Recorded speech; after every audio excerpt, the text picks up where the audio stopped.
Where to look for a normal man? The answer of a psychologist. Today I want to talk about a topic that worries, without exaggeration, every second woman: where to find the one man.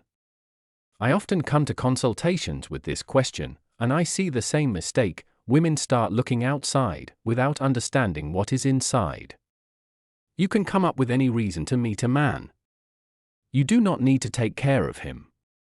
Your main task is not to deceive yourself, your inner shoe size, or what is the scale of your personality. Let me ask you a simple question: what size foot do you have? Let's say it's a 37.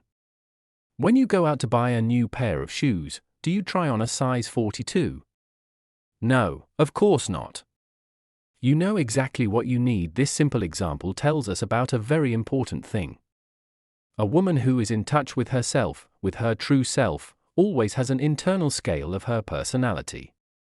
This is an invisible reference point, a system of coordinates, according to which she finds a man for herself.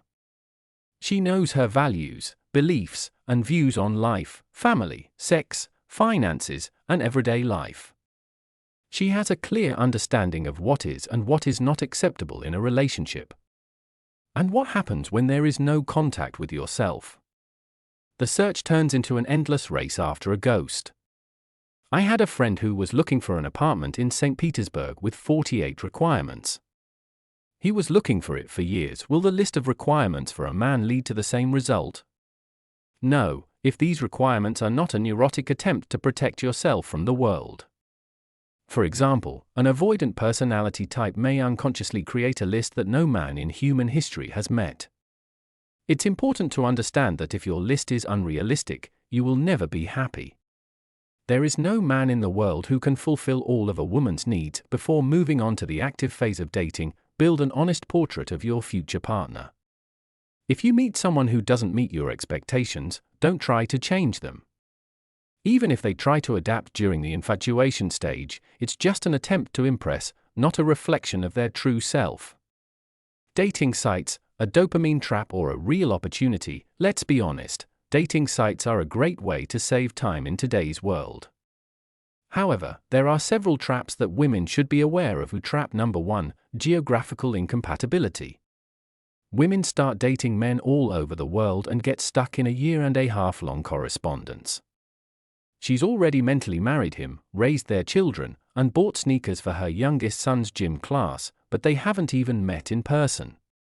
The key rule is to meet men within a geographical distance. Take the train and arrive. Alternatively, take a train or a plane, and within a couple of hours, he'll be in your city. Trap number 2, eternal correspondence. Do not get stuck in correspondence for more than 2 or 3 weeks. The main goal is to bring the communication into reality. Otherwise, you will get on the dopamine hook. A woman begins to add qualities to a man that he does not have, and to idealize him. However, he may just be an ordinary guy who only sends positive messages in the chat. Instead of coming home tired from work, he writes, "Hi, sweetheart, how was your day?" This creates the illusion that he is special, but when you meet him in person, this image often falls apart. It becomes less advantageous to go online. Trap number 3, gaming addiction. What else do women do? They communicate with several men at the same time. This is not a disorder, but a normal process of choice. However, there is a trap here as well.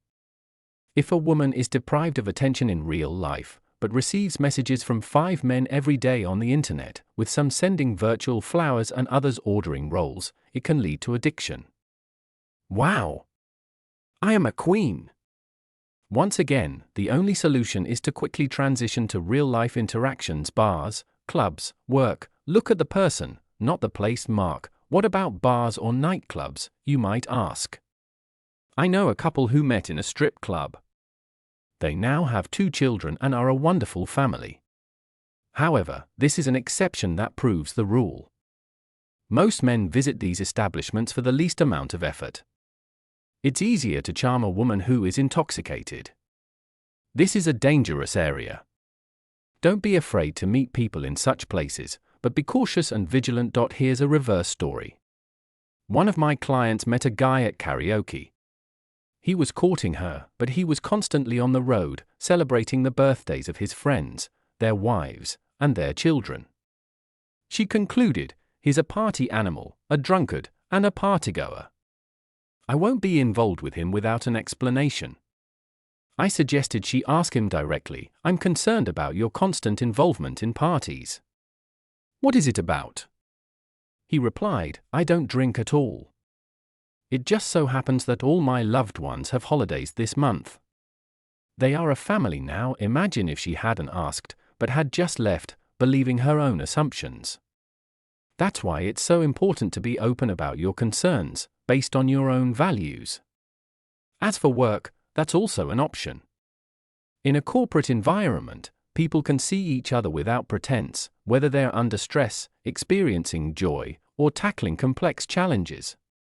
There are many examples of successful marriages between colleagues. The key is to focus on yourself rather than the location. We constantly come to one simple detail: the key to everything is a woman's inner scale and psychological maturity. Is it normal to write to a man first? Absolutely normal. It only looks intrusive in one case, if the man has made it clear that he is not interested, and you continue to attack. A psychologically mature woman acts simply. If you like an eclair in a restaurant, you order it. If you like a dress, you buy it.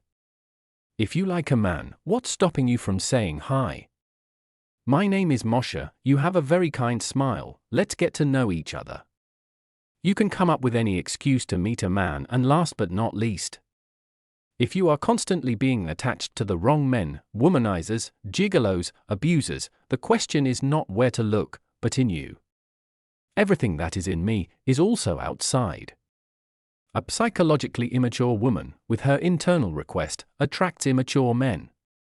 Change the internal structure, come to psychological maturity, and your program will begin to attract adequate, mature partners. In the comments, I invite you to share your stories. How did you meet your spouse or partner? Let's celebrate the happy ones and learn from the ones that didn't happen overnight. Your experiences are invaluable. I am inviting you to the Moscow City podcast for 10,000 rub per hour.